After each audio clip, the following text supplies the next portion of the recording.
আজ করব দই কাতলা। তার জন্য লাগবে কাতল মাছ।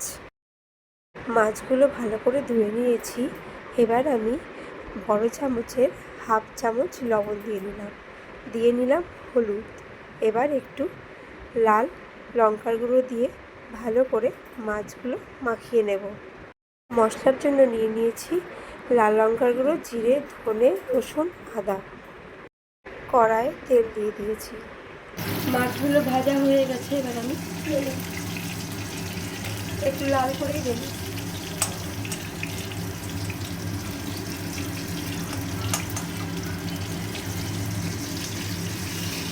তেলেই জিরা সম্বারা দিয়ে দেবো একটা তেজপাতা।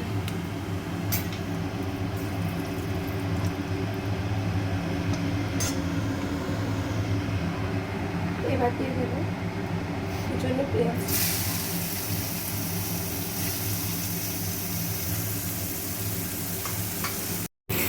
পেঁয়াজটা একটু লাল করে ভেজে নেব। পেঁয়াজটা লাল করে ভাজা হয়ে গেছে। এবার আমি মশলার মধ্যে স্বাদ অনুযায়ী লবণ আর 1 চামচ হলুদ মিশিয়ে নিয়েছি। এবার আমি মশলাটা দিয়ে নেব।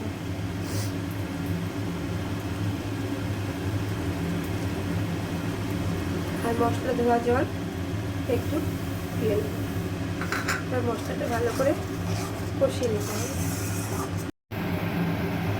মশলা থেকে যখন তেলটা ছাড়তে শুরু করে দিয়েছে, তখন আমি এই ফ্যাটানো দইটা দিয়ে দেবো।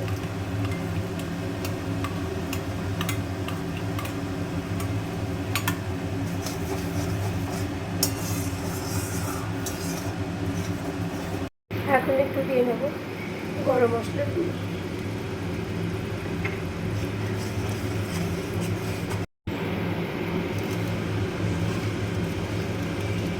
জলটা আপনাদের পরিমাণ মতো দেবেন।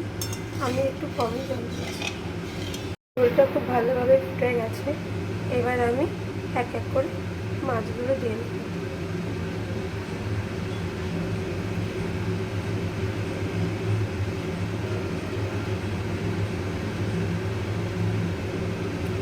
মাছগুলো ভালো করে ঝোলের সাথে মিশিয়ে দেব।